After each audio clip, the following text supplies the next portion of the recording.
Hello students, this is Biomath classes और आज हम करेंगे 10th क्लास का topic about stomata. So this is the structure of stomata.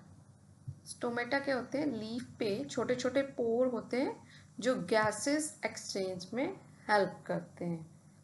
अब जब हम स्टोमेटा का माइक्रोस्कोप के नीचे देखते हैं तो हमें इस तरह का स्ट्रक्चर दिखाई देता है। तो स्टोमेटा क्या है? जो पोर हैं that is bonded by two kidney shaped structure. जो किडनी शेप्ड स्ट्रक्चर आपको दिखाई दे रहे हैं उन्हें हम कहते हैं गार्ड सेल। ओके, और इसके बाहर गार्ड सेल के बाहर एक और लेयर होती है सेल्स की, उन्हें कहते हैं एपिडर्मल सेल्स।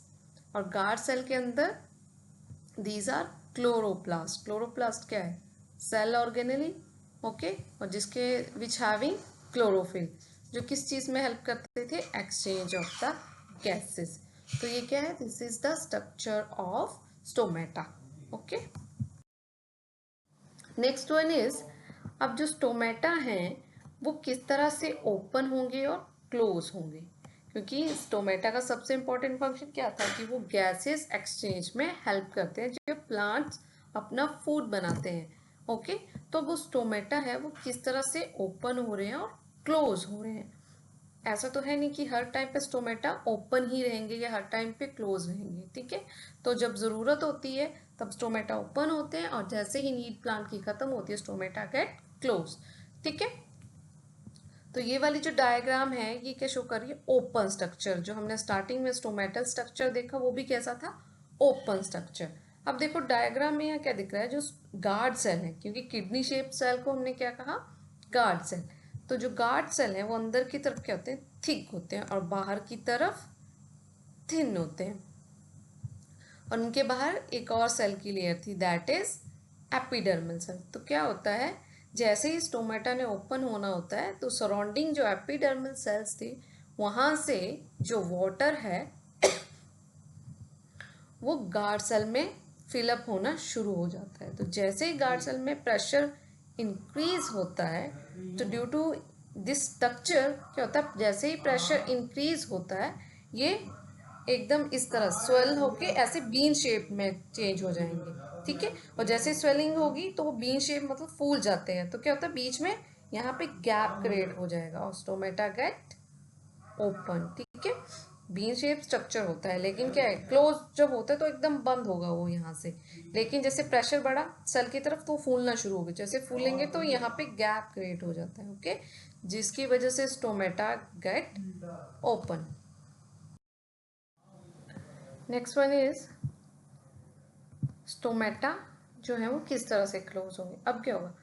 अब क्या हुआ? जैसे वाटर था गार्ड सेल में अब्जॉर्ब हो गया तो वो क्या? स्वेलअप हो गए, बीन शेप्ड हो गए, तो stomata get open. Next one is, अब जो गार्ड सेल हैं they lose water to their surrounding cell. Surrounding में कौन से सेल हैं? एपिडर्मल सेल हैं। तो क्या होगा? ये सराउंडिंग में यहाँ से वाटर लूज कर देंगे। ठीक है, और स्टोमेटा क्या होगा? श्रिंक कर जाएगा, जैसा डायग्राम में दिख रहा है। ओके, इस तरह से वो श्रिंक कर जाएगा and the stomata gate closed. Okay, तो मोस्टली द मूवमेंट ऑफ जो वाटर है that is the most important part for the opening and the closing of the stomata. ठीक है, एनसीईआरटी का बहुत इंपॉर्टेंट क्वेश्चन है ये, कि बार पूछते हैं कि स्टोमेटा किस तरह से ओपन होते हैं या क्लोज होते हैं। ठीक है, तो आप सिंपली डायग्राम ड्रॉ करो और जो इंपॉर्टेंट पॉइंट्स है वो लिख दो। ठीक है,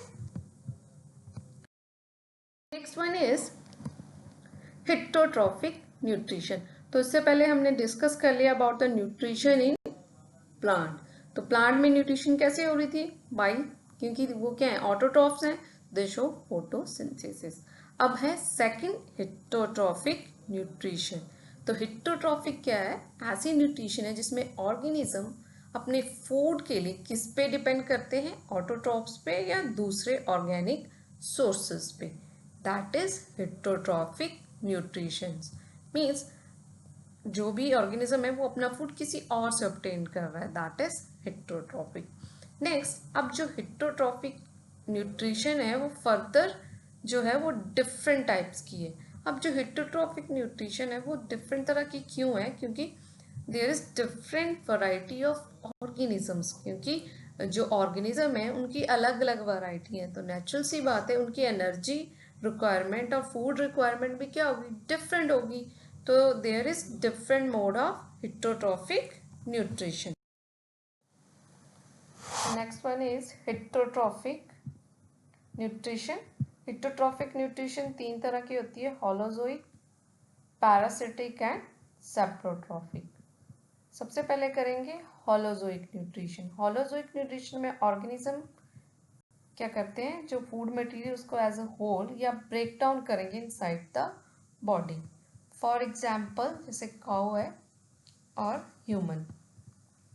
तो इन ऑर्गेनिज्म में क्या होता है, जो भी फूड मटेरियल है वो एज अ होल लेंगे, ठीक है, और जितना भी डाइजेशन है फूड का वो बॉडी के अंदर होता है, उसे हम कहते हैं होलोजोइक। या जो भी फूड है उसको सॉलिड फॉर्म में जो होता है फूड होता है, that is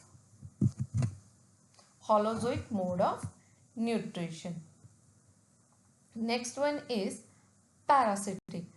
parasitic mode of nutrition जो है वो होलोजोइक से डिफरेंट है तो ये भी हेटेरोट्रॉफिक मोड ऑफ न्यूट्रिशन, लेकिन ये होलोजोइक मोड से किस तरह से डिफरेंट है। इसमें क्या होता है, ऑर्गेनिजम्स न्यूट्रिशन ले रहे हैं किससे, प्लांट से भी ले सकते हैं और एनिमल से भी, विदाउट किलिंग देम। मीन्स कि जो भी उनका होस्ट है, मीन्स जो ऑर्गेनिज्म है जिनसे वो अपना न्यूट्रिशन लेते हैं उसे हम होस्ट बोलते हैं। तो अपने होस्ट को क्या करते हैं, वो कभी भी किल नहीं करते हैं, उस तरह की न्यूट्रिशन को हम क्या कहते हैं, पैरासिटिक न्यूट्रिशन। ठीक है, क्योंकि अगर ये ऑर्गेनिज्म अपने होस्ट को किल कर देंगे तो उनका जो मोड ऑफ सर्वाइवल है वो खत्म हो जाएगा। ठीक है, इसे हम एक एग्जाम्पल की हेल्प से समझते हैं, जैसे कसकटा। ठीक है, कसकटा क्या है, एक प्लांट है, ओके, और ये रहता है एज अ पैरासाइट किसी दूसरे प्लांट पे। ठीक है, तो कसकटा एक बेल की तरह दूसरे प्लांट पे मतलब कॉइल करके उस प्लांट के साथ वो ग्रो करता है और वहां से क्या लेता रहता है, न्यूट्रिशन। ठीक है, नेक्स्ट है टिक्स है या लाइस, लाइस जुएं। ठीक है, तो ये क्या करती है, अपने होस्ट को कभी नहीं मारेंगी। ठीक है, क्योंकि जितना भी उनका फूड है वो कहाँ से आ रहा है, होस्ट से आ रहा है। ठीक है, तो that is the basic difference between holozoic and parasitic. ठीक है, होलोजोइक में कहते हैं जैसे ह्यूमन है या काउ या दूसरे एनिमल्स हैं जो भी उनका फूड सोर्स है, ठीक है, या तो वो उसे किल करके ऑब्टेन करेंगे या उसमें से एक्सट्रैक्ट करके ऑब्टेन करेंगे। ठीक है, लेकिन पैरासाइट क्या होते हैं, कभी भी अपने होस्ट को नहीं किल करते हैं। Third one is saprotrophic mode of nutrition. अब ये मोड ऑफ न्यूट्रिशन है इन दोनों से डिफरेंट होगा। इस मोड में क्या करते हैं, ऑर्गेनिज्म जो भी उनका फूड मटेरियल है उसे वो अपने बॉडी के बाहर ही ब्रेक कर देते हैं। ठीक है, एंड अब्जॉर्ब इट, और उसको क्या करते हैं, अब्जॉर्ब कर लेते हैं। तो बहुत ही इंटरेस्टिंग सी न्यूट्रिशन है सैप्रोट्रॉफिक। ठीक है, और इसे यूनिक तरह की न्यूट्रिशन भी कह सकते हैं क्योंकि ये लोअर ग्रुप ऑफ ऑर्गेनिज्म आ जाते हैं इसमें। For example east, the fungi, इनमें कोई डाइजेस्टिव सिस्टम नहीं बना होता, तो ये ऑर्गेनिज्म क्या करते हैं, जो भी देर जनरली फंगस कहाँ ग्रो करती है, डेड डिकेइंग चीज़ों पे। ठीक है, तो वो क्या करते हैं, जो भी फूड मटेरियल है उसको वो क्या करते हैं, पहले ब्रेक कर देंगे। सड़ाना शुरू करती है ना फंगस, तो क्या करते हैं, उसको ब्रेक कर रही है वो, और उसमें से जो भी उसे यूजफुल चीज़ें लग रही है उसकी बॉडी उसे क्या कर लेती है, एब्जॉर्ब कर लेगी। तो उस तरह की न्यूट्रिशन को हम कहते हैं सैप्रोट्रॉफिक न्यूट्रिशन। ठीक है, तो इसके बाद हम करेंगे न्यूट्रिशन इन एनिमल्स। इससे पहले हमने करा था न्यूट्रिशन इन प्लांट, अब डिटेल में करेंगे न्यूट्रिशन इन एनिमल किस तरह से होता है, और साथ में डिस्कस करेंगे जैसे ह्यूमन डाइजेस्टिव सिस्टम दिया हुआ है या अमीबा किस तरह से न्यूट्रिशन लेता है, उसके बारे में पढ़ेंगे हम नेक्स्ट क्लास में। और अगर वीडियो अच्छी लगी हो तो इसे लाइक, शेयर और सब्सक्राइब ज़रूर करें चैनल को।